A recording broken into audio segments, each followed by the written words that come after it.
Hey everybody, what's up? Welcome to the latest episode of the Rich and Turbo Heavy Half Hour. As always, I'm Rich. Find me on X at Fuzz Doom Rip and all the socials, rich.piva as a Doom Charts contributor. And what's the other thing I say? Oh, and as a doing reviews from Usipedia of Metal. It's been a long week and it's only Monday. Turbo, how are you feeling? How are you doing? Good to see you. Yeah, perfect. Deep as usual. We're really excited because we have a band that we really dig who just put an album out. I'm going to say last month because it's October already, on September 20th. It's called Cabin Fever Dreams, a band that we've been following for a little while now called the Gray Goo. And we have all three members of the band with us. How are you guys doing today? Great. Good, man. Yeah. Thanks for having us. Absolutely. Looking forward to chatting. If you guys don't mind, can you introduce yourselves and what you guys do in the Gray Goo, as I rhyme unintentionally? Sure. I'm Max. I play guitar, do vocals, and do the recording. I'm Matt Carper. I play bass and do vocals. I'm Zach, and I'm the drummer. Excellent. Thank you guys for joining. I think Turbo and I got turned on to your music probably the first record, I would say, and then have just kind of followed you since then. And we were chatting a little bit beforehand. Excited to have Ben from Montana on the show, and we'll talk a little bit about that. And we like to get into things like local scene and how you guys are kind of I don't want to say the word accepted, but like the scene and what happens when you play out and what that's like. But talk to us a little bit about the band, if you don't mind, and just kind of let us know how the Gray Goo came to be.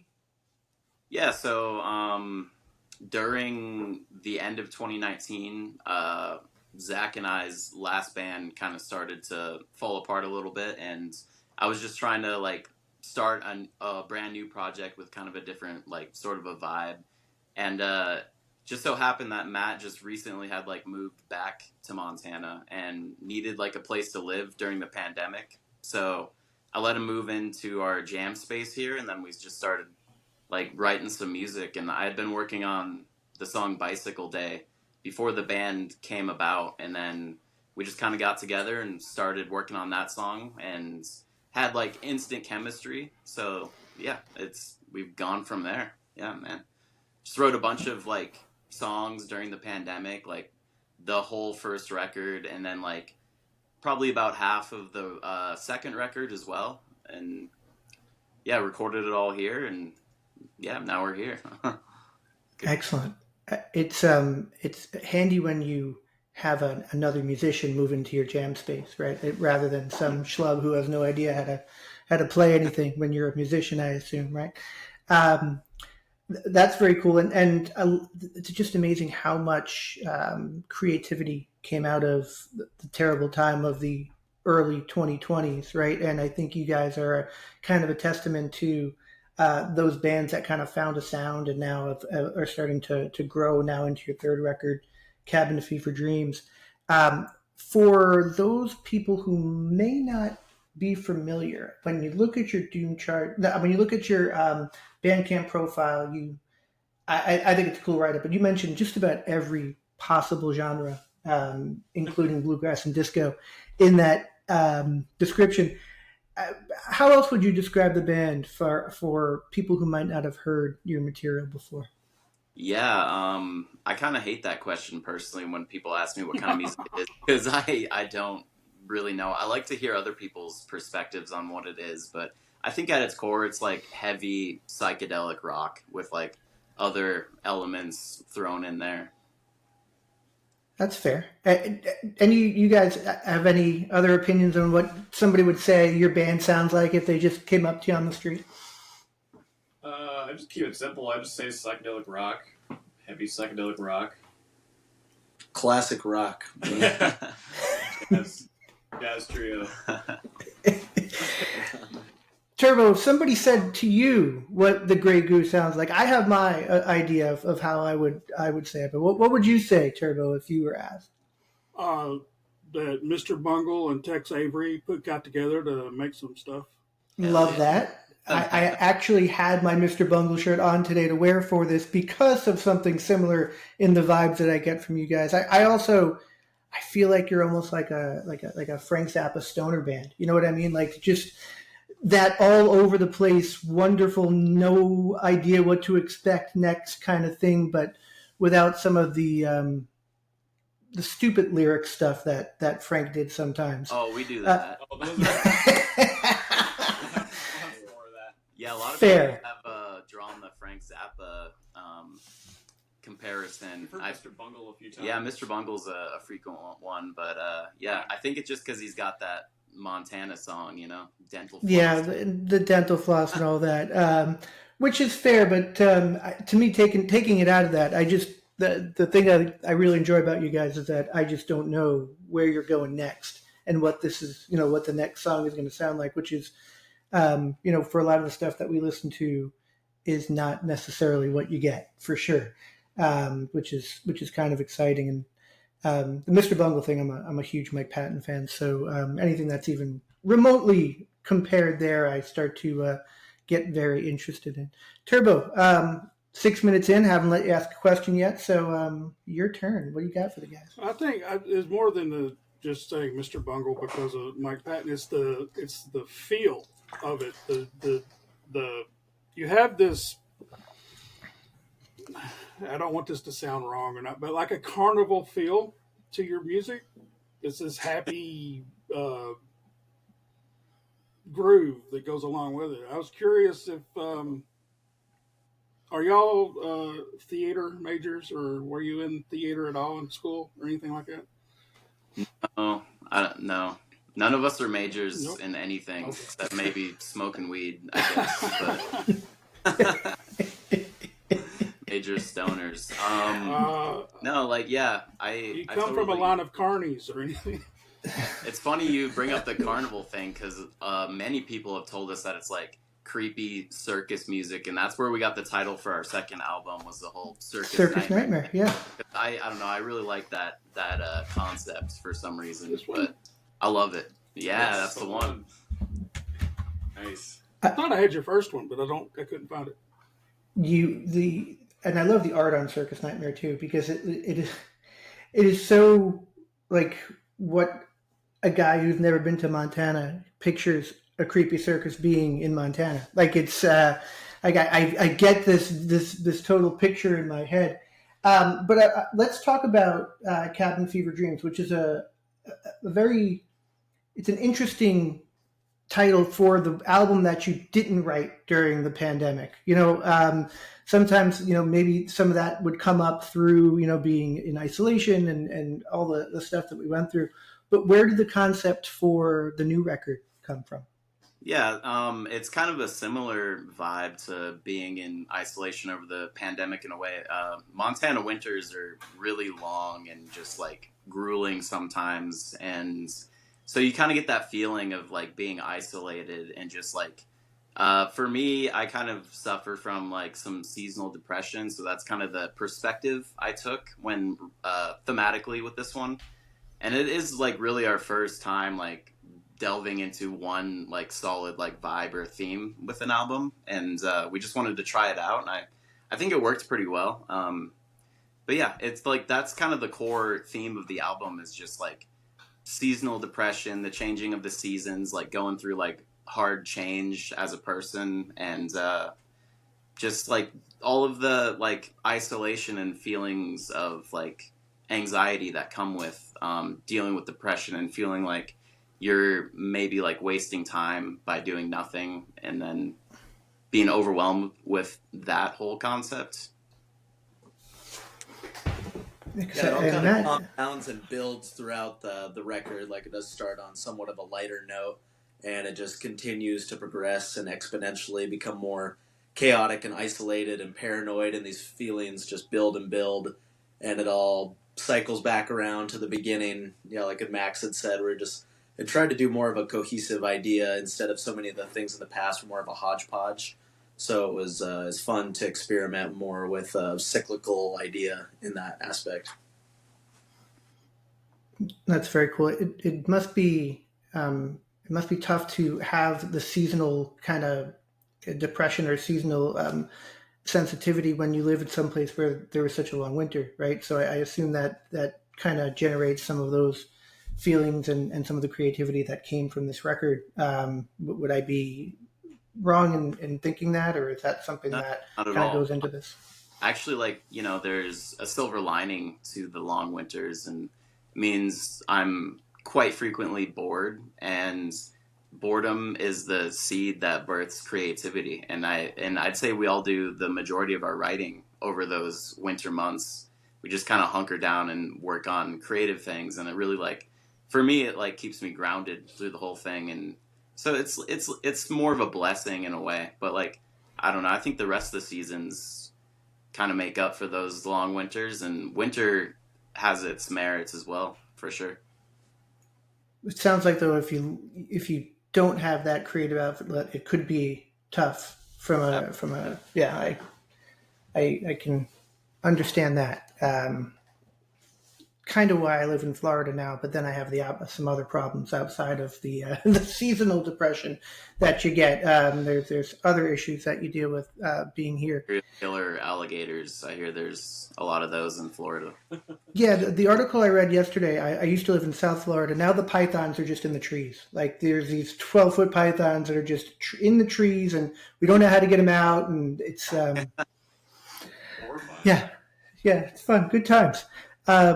Turbo, what else you got for the guys? Like when it gets cold down there, the iguanas drop out of the trees. Yeah. I send pictures. Luckily, I don't have them anymore in Central Florida. But yeah, they'd just be walking down the path, and there'd be hundreds of iguanas on their back, like you think they're dead. And then it would just get a little warmer, and they'd all just pop up and just run away again. So yeah, it's like another planet living in Florida. Well, I meant strength in numbers,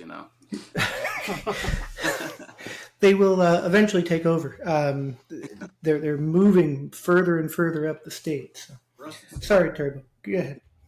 So musically, do you do most of the creating, Max, or do they all work together? It's a collaborative effort.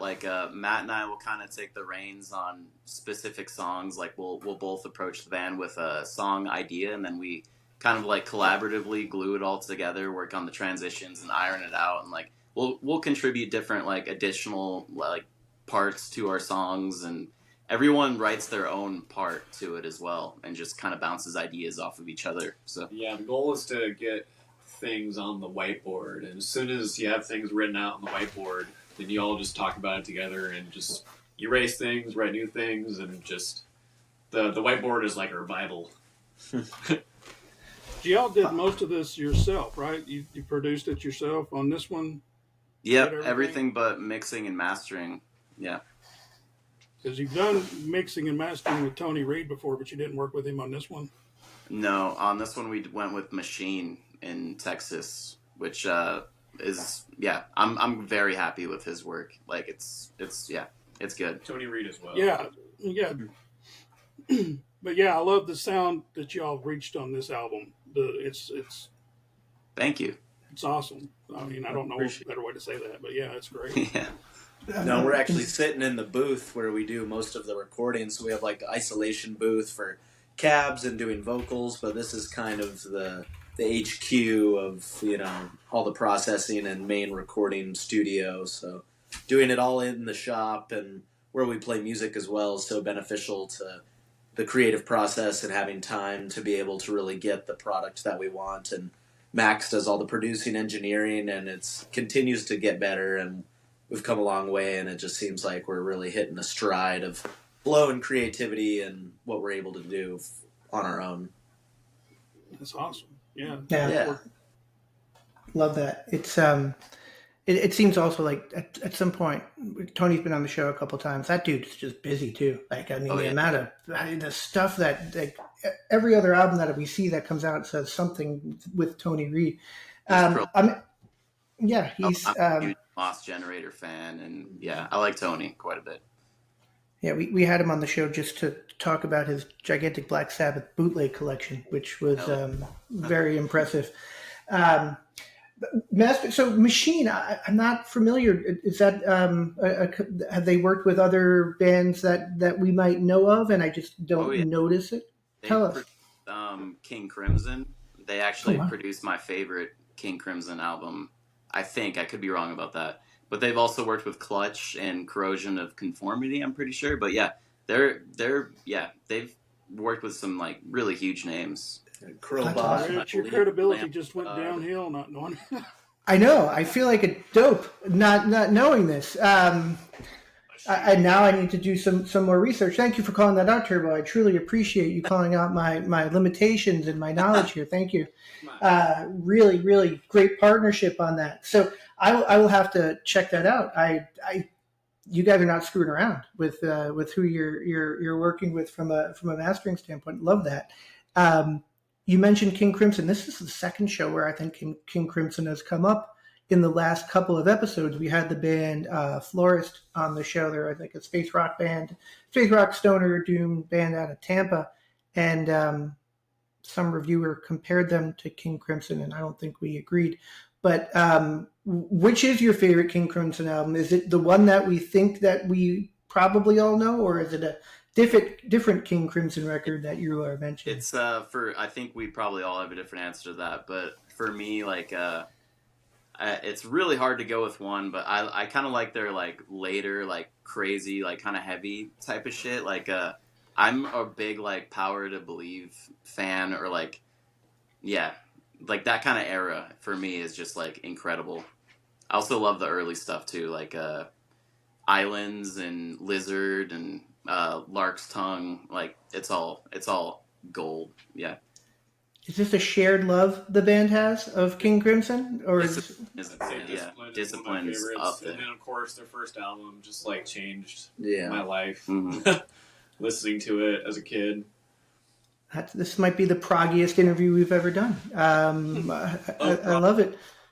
Rush and Yes and Jethro Tull and all the 70s prog bands. Oh yeah.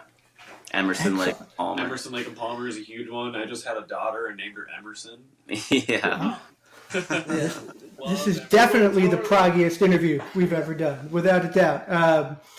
On the day that Rush announces that they're doing, a new tour. So, hired. I've been following her for like since she had like less than 10,000 subscribers or whatever. So it's like cool to see them pick somebody who, in my mind, was like an underdog kind of in the drumming world.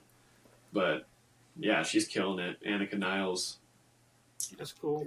Super We were cool. discussing that before because we were like, no matter who they chose, it would have been a big controversy, And everybody was expecting already a guy seen from Dream comments on- Theater. Yeah, I've already seen comments where people are like, "Oh, they should have hired Dream Theater's drummer or whatever." But like, I like that they picked somebody that is kind of the underdog, and people that aren't necessarily drummers don't know the name. I think that was a good idea. But It's a very Rush thing to do. It's a very Geddy Lee thing to do. Yeah, I'm glad that they're playing again because their drummer Neil Peart, basically, that's how I learned how to play drums, was just listening to him on the radio, and my dad would just tell me like, "Oh, just listen to the drummer and just like copy it." So I'd go home and try. Well, that's easy, right? Yeah. Listen to the most difficult drummer there is. Like, oh, thanks, Dad. Yeah, all right. So I would go home and try to play Tom Sawyer and try to figure out those little drum fills. Oh, that's awesome. Yeah, really from the best, and I love the people who are like, oh, we'll just get Dave Grohl to play drums for Rush and have them tour. No. Yeah. Number one, there's too much Dave Grohl in my life already, just for anything overall. But putting him behind the kid, I don't think he could hang. I mean, he's a really good drummer for what he does, but like, no, you put him with 1,000 drums, and he doesn't need that shit. I don't think he could hang either. But I'm not a drummer. But that does go to you mentioned Neil Peart. Who are some of your other influences for what you guys play? So guitar and bass. Anybody that you would call out specifically that you guys have learned from or are influenced by? For me, like my biggest all-time influence is Primus. Like it's like the first record I ever bought was a Primus record, and I'm like a lifelong obsessed fan. I've seen them like 10 times, and I just can't get enough. And then there's, like King Gizzard and Electric Wizard and like Sleep, all those like classic like doom acts. And I don't know, I kind of like take influence from like all genres. Like I'm just kind of like an obsessive music collector, so all kinds of different stuff. But Butthole Surfers is like philosophically like probably my biggest like influence, I guess, as like an artist or like a band member. But yeah, it goes on and on, man. Like, Yeah, it's cool that you say Primus because I was like, I hear some Primus in it, but without the heavy bass part from Les. But listening through all your music is like I can pick it up. And I was going to say that earlier, but I thought maybe that would be too far out. oh yeah, a lot of people say Primus, and I'm just makes me so stoked. I'm like, goddamn, like if we get anytime I get influenced by or like compared to my influences, I'm just like flattered. It's awesome. But man, I also love your bass work. Oh, thank you so much. Yeah, no, Les Claypool's probably still the best bass player I've ever seen live. I still haven't gotten to see Victor Wooten. I missed the boat on that a couple times, but yeah, he is truly profound and just seems like such a cool dude. And similarly, I've seen Primus probably like 8 times and just loved him so much over the years since I was in high school and younger. And they've definitely had a huge influence on me and my playing, but also, I played in jazz band, and Zach did as well since like high school, and so like Mingus and Ron Carter and Dennis Chambers. Yeah, it's the classic. Buddy Rich. Yeah, musicians have influenced us in our playing a lot. It's almost unfair to even call Les Claypool a bass player. Like he's just like a wizard. I don't know really what he really is. I've seen them a few times too, and last time I saw them was at a big rock festival, Welcome to Rockville, and there were just tens of thousands of people there. Just it was amazing to see them play a song like DMV and just the pit go crazy in 2024. Like that to me is just it was. He's still there, and I got to see them play with Dinosaur Jr. too in Toronto once, and it was. That's kind of music shaping kind of stuff when you have shows like that. So, if you had to mention a Primus record, which one are we talking? Which one are we saying? For me, it's Green Naugahyde. I think it's just like a perfect record. Like from the even like the percussion playing in that is just like incredible. I love like the bass tones and the guitar playing. Like Green Naugahyde is just. Yeah, it's my shit, for sure. I think we were just talking about the Brown album a couple days ago. They're all good, for sure. Brown album's incredible. Underrated record, the Brown album. It's we were talking about. We love it.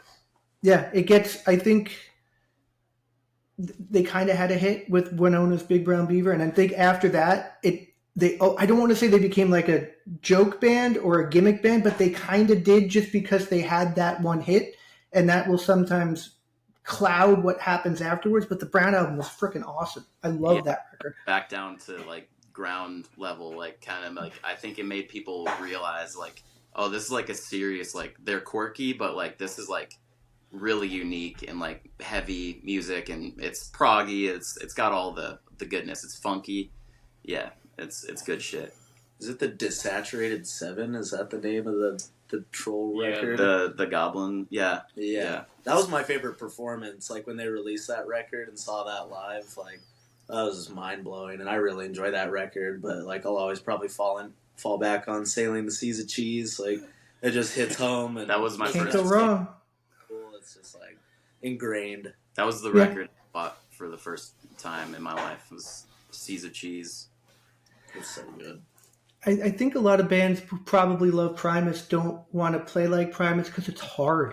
Like, those guys are all so good. It's like, what do you do with that? You know, can you actually live up to what those guys are doing and what they can do?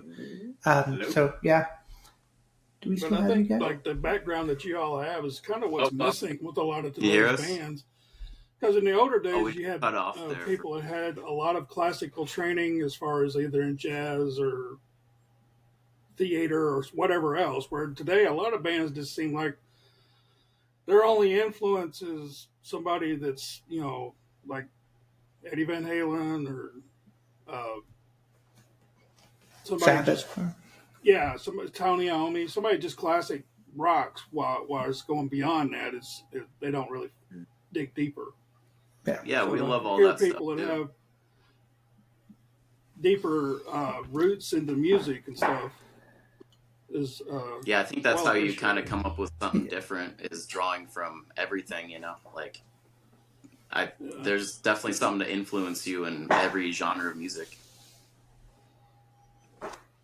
Yeah, I think that's what, I get to listen to a lot of music these days, and there are some that kind of stand out to me as hearing something different going on sonically and different influential wise, and I think of guys like you. I think of the band Florist.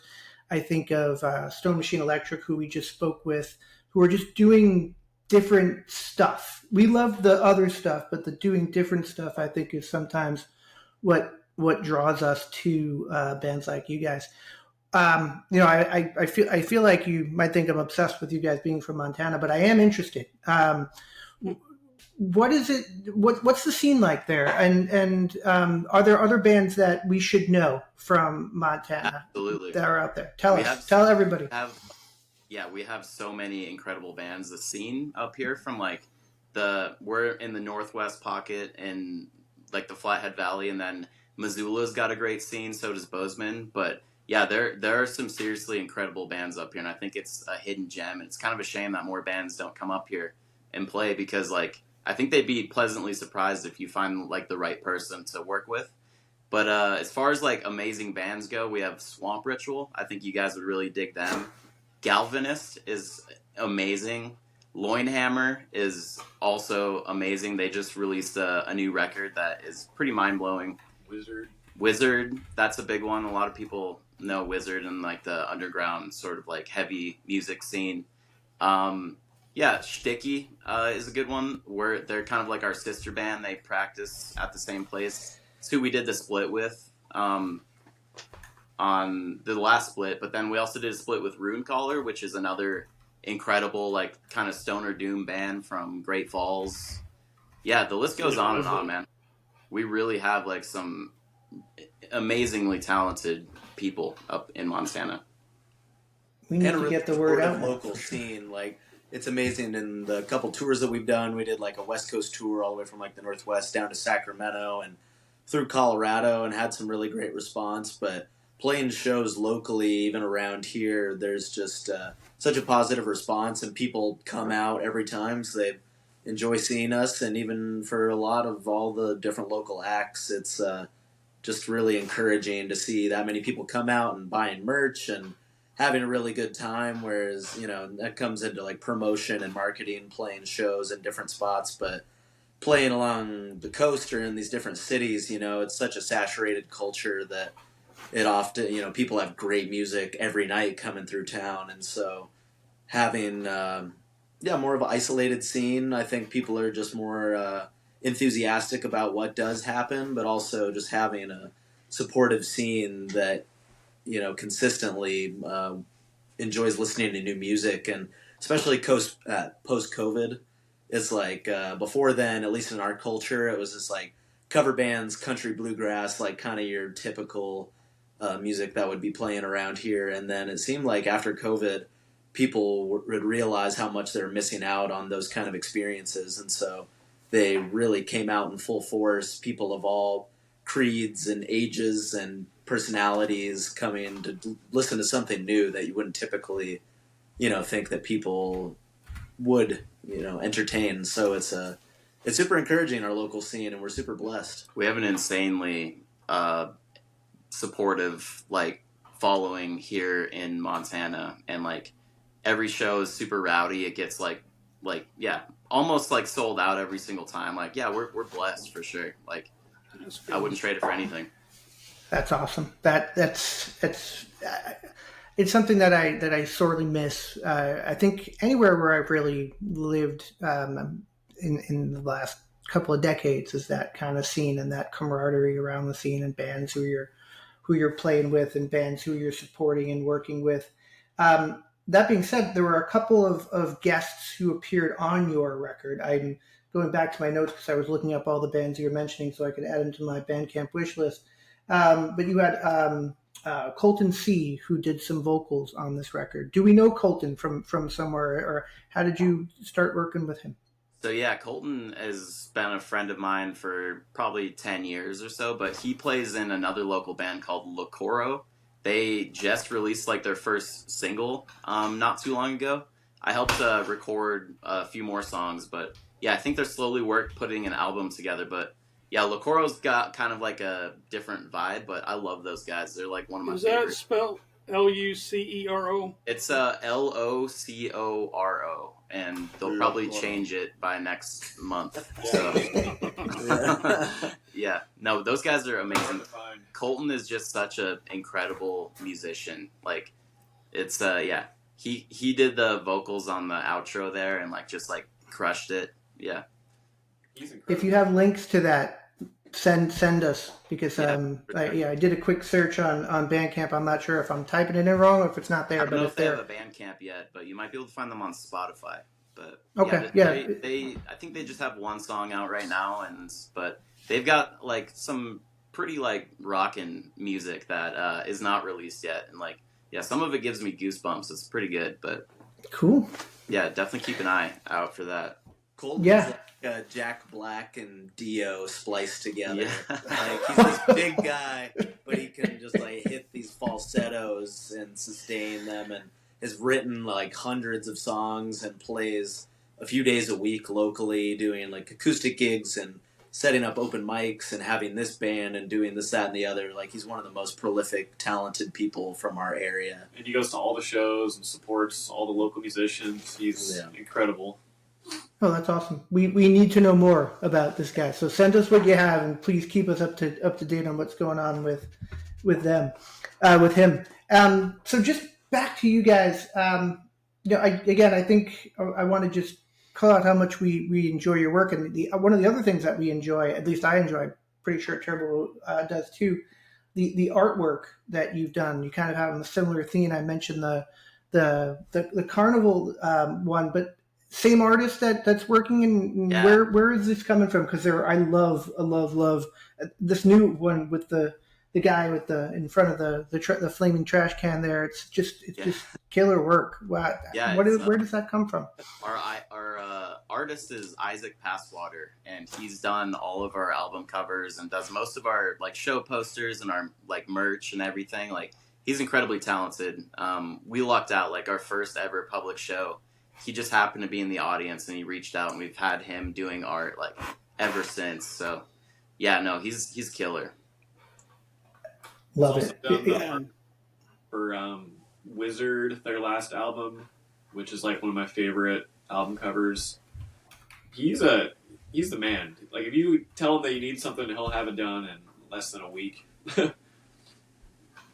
awesome. Just like graphic design and any kind of artistry. Like, the guy just takes an idea or concept to the moon. Like, I have an independent contractor business, and he like designed the label and logo for that. And I've had multiple people reach out that are like, "Oh, I need this done, and we love the guy that does your art. Can you give me his contact info?" And he's just prompt and professional and just a really interesting guy. Like, him and I both really are obsessed with David Lynch, and like we definitely hit it off in that regard. And so like with our kind of dark sort of style, and we just like are very similar in a lot of elements, and just he really can take something and an idea that we have and just to the moon. He's an incredible artist, and anybody, I think he takes, contracts or hires from anybody listening.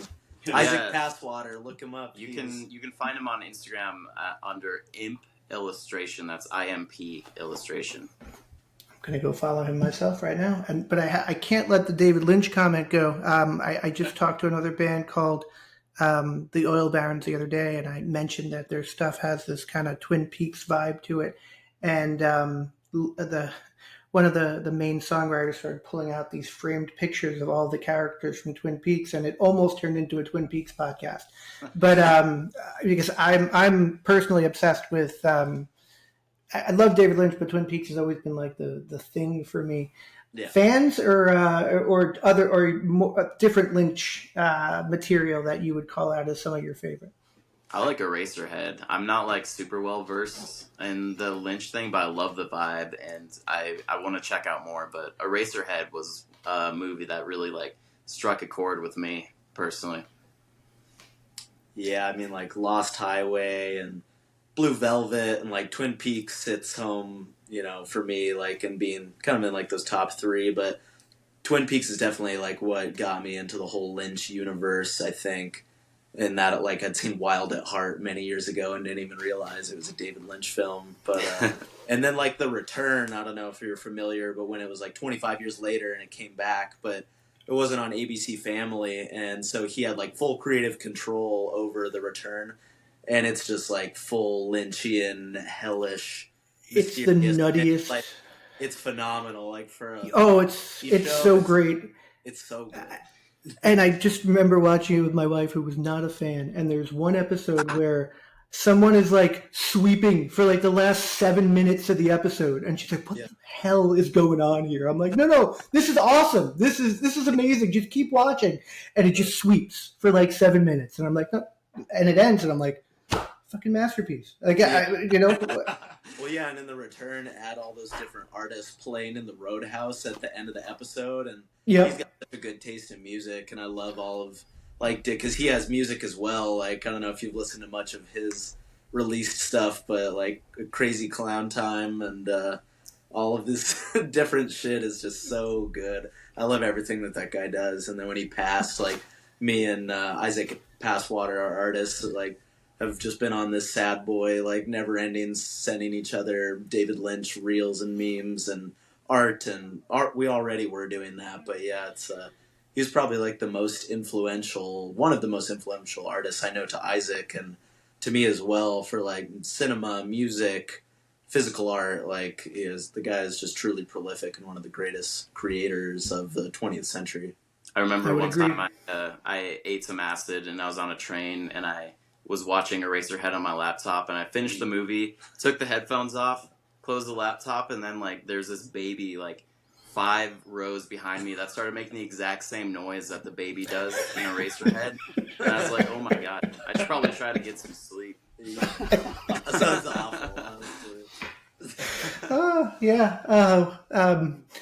I love the I just finished season 1 of the first Twin Peaks again, and because I just always want to have it going in some capacity, and it's just always as good as I always remember it. And I just walk around saying, the owls are not as they seem. And again, my wife potentially wanted to commit me to an institution because she's like, "What are you doing?" I'm like, no,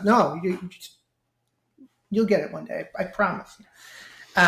Anyway, I do love Twin Peaks, and I do love David Lynch. And it was a loss for the world artistically, but he left behind so many great things. So for you guys, for the Gray Goo, for this record, I saw on Bandcamp, looks like you have one show coming up. Are you doing any more touring, or are you staying local for now?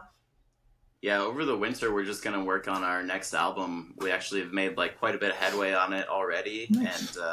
And we just have like a couple local shows coming up. We're playing in Missoula in like 2 weeks at the Top Hat, which I'm pretty stoked for. But yeah, other than that, we're just kind of like taking it easy a little bit for the winter. We tend to do most of our writing over the winter and record the albums as well. So, and Zach and his girlfriend just had a baby 2 months ago, so we've been kind of laying low and creating and still getting together a lot and keeping the wheels rolling, but sticking locally for the most part, but hopefully have plans of album release and potentially more touring and trying to bridge the gap from where we are out into the greater sphere. Like, we've done a bit of touring in like Washington, like in the Seattle area, and now down to Denver and like along the coast and the greater Northwest area, but we're just trying to expand more into different scenes and hitting the road. Yeah, that is one con of living in Montana, is we're super isolated. So we're about like 9 or 10 hours from every major city in every direction. So it's a trip whenever we gotta go play somewhere. Yeah. But I love traveling. I assume it would need to be like a multiple show thing to make it, worth that kind of effort to get down there and schedule a whole bunch of stuff, which is Now, probably a lot of coordination, but I think your stuff would be loved by just about anybody who understands the kind of stuff that we on this discussion like. Turbo, we've kept the guys longer than we promised. So do you have any other questions for the Gray Goo before we let them go? Just a few about saw some videos on YouTube where you're playing live, and did I see where do you all play like cartoons behind you when you're playing, or was that just a one-off thing that I saw? We've had like some shows. We've had like local projectionists do like trippy cartoons and stuff. Like that's something I want to do more of, but we just locally we don't know anyone that does stuff like that. But like that's a goal of mine in the future to do more stuff like that. Yeah, that would match up with your all's music really well. I think so. No, it adds to the whole live show and just makes it that much more enthusing, I think. Definitely. Awesome. Well, guys, why do they call you Turbo? I'm just curious. Oh, I don't think we've actually mentioned this on the show before, Turbo. What story would you like to tell them about why they call you Turbo? I've got multiple stories. You should. If anybody else asks you, it should be different every single time. The people want to know. He's really fast. It's more about power. I'm a very powerful person. Oh, hell yeah. I started working at this car parts store, and before they got me a shirt to wear, I showed up wearing a Judas Priest Turbo Tour shirt, Fuel for Life. And somehow, because my temperament, I'm very difficult in public places and dealing with the public and things like that. I could be, even though I'm a big guy, I move really fast. And sometimes I would just be trying to help a customer, and I would be on the other side of the store waiting on them before they like even turned around. And so one of my friends just started calling me Turbo. And he's just like, I like it. It fits. Cool. So everybody else decided to say, yeah, that's you. Yeah. Not his favorite Judas Priest record. I don't think, right? No, I don't think. It was my first Judas Priest concert, but yeah, it's not my favorite album. Fair. That was a great question, guys. No one has asked that before. I appreciate you guys actually asking him that. Right? That's excellent. Mysterious in the dark there. Yeah. Coming out of the void of Tennessee, from the darkness to everyone's YouTube. Guys, thank you. This has been amazing. September 20th, the record came out. It's called Cabin Fever Dreams. It's excellent. If you like just anything cool, complex, the bands that we mentioned, anything that you want to sit down and listen to, pay attention to, and be a little bit challenged by, but also have it super accessible, both challenging and accessible at the same time. I think you guys succeed at that, and I think people will really dig it if they haven't heard it before. So go check it out. Go buy stuff on Bandcamp. And Gray Goo, thank you guys. Thank you. Thank you, Rich and Turbo. Really appreciate it. You're welcome. Yeah, Turbo, and Turbo is a big fan. He turned me onto you guys. So yeah, you'll continue to hear from us, and please come back when you guys are going to talk about the new record. We'd love to have you. Let's do it again, like anytime. Just we're down. This is fun. Absolutely. Cool. Pleasure to meet you. Thanks, guys. Thanks a lot, man. Thank you. Good to meet you all.